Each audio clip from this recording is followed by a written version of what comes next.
Hey yo l'équipe, ravi de vous retrouver aujourd'hui pour cette vidéo et aujourd'hui au programme du jour on est donc chez mes Camponotus bellus, une magnifique espèce que vous m'avez réclamé à de nombreuses reprises dans les commentaires, vous souhaitez en voir plus, vous souhaitez les voir tout simplement.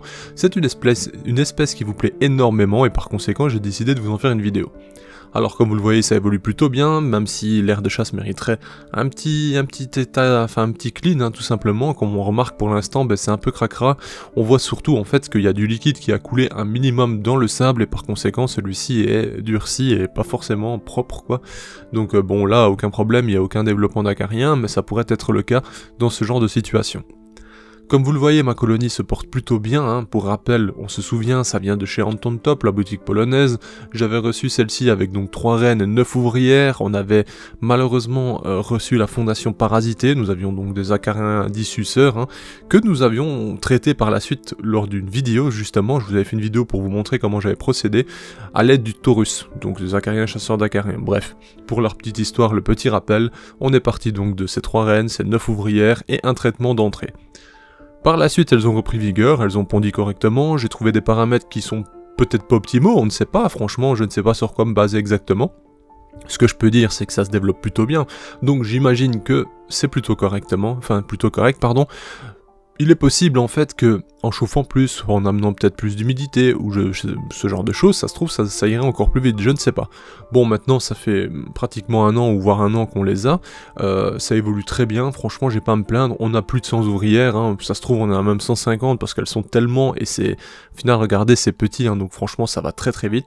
On remarquera également l'apparition d'une coloration un peu plus importante sur le thorax, et oui, on a un point un peu rougeâtre, brunâtre, je ne saurais décrire exactement celui-ci, si vous regardez juste en dessous de la tête, donc la partie haute du thorax est un peu rougeâtre, bordeaux, j'ai envie de dire, un peu transparente, un peu brunâtre, je ne saurais vous dire exactement, mais bref, vous avez compris.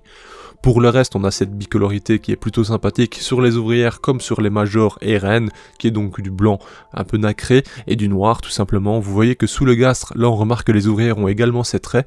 D'ailleurs, les ouvrières de plus grande taille qui sont la suite de l'évolution en soi, sont tout de suite plus impressionnantes et sont plus stylées tout simplement, c'est d'ailleurs sur elles qu'on remarque bien cette coloration bordeaux. Bref, vous le voyez également, vous l'apercevez, le couvain est assez conséquent, je suis hyper satisfait, comme je le disais pour ceux qui ne connaissent pas encore l'espèce, mais en fait mes 3 reines pondent en même temps, c'est-à-dire qu'il n'y en a pas une qui limite la ponte de l'autre ou quoi que ce soit par des phéromones ou autre.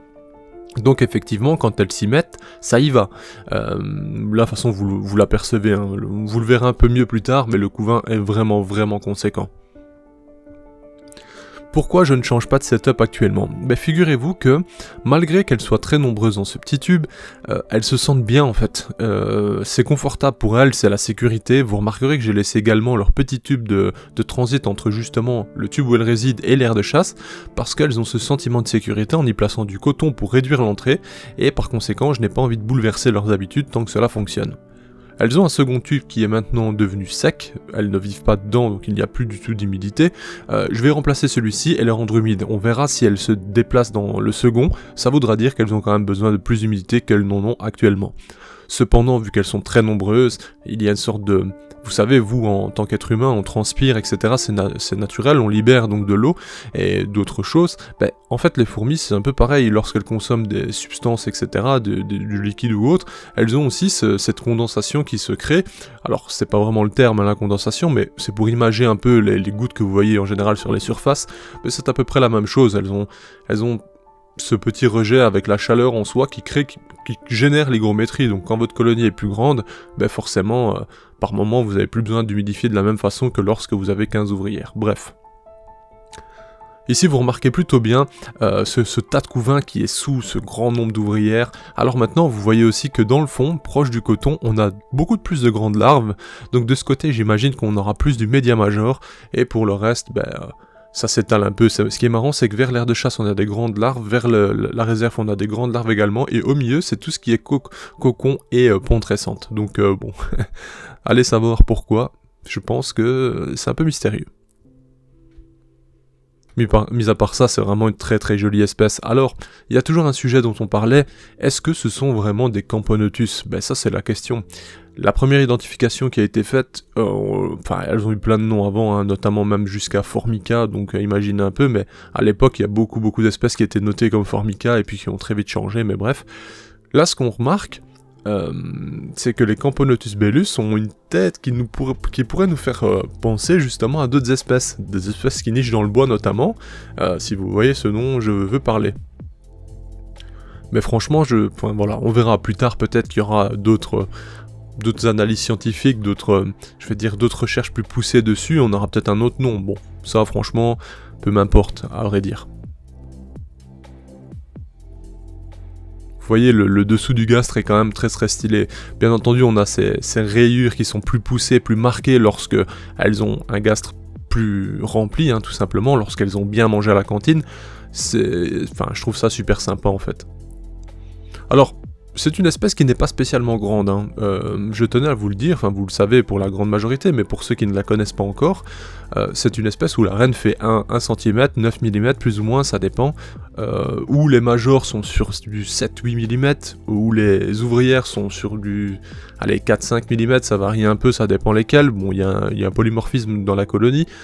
Donc voilà, c'est pas super grand, mais c'est super mignon, c'est un super développement.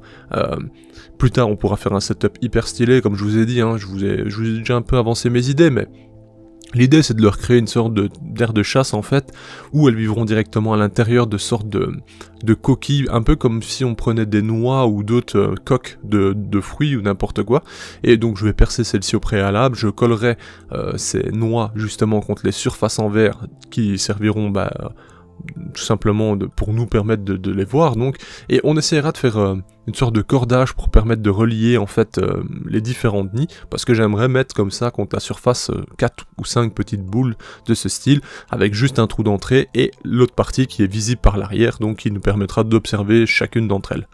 Ça c'est un peu l'idée du setup, on essaiera de boiser un minimum celui-ci également. Ce ne sera pas un setup planté, ce sera bien entendu artificiel, il n'y aura pas d'entretien à faire excepté moi clean justement les insectes consommés et autres, mais ça c'est l'idée pour la suite. Cependant, j'attends vraiment qu'elles soient 300, 400 plus ou moins, donc pour qu'elles aient, en fait, même si l'aire de chasse que je vais prendre ne sera pas énorme, je veux qu'elles aient vraiment ce sentiment de sécurité. En fait, c'est une espèce que je ne veux surtout pas stresser parce que c'est introuvable actuellement, très clairement, hein, et j'adore quoi, tout simplement.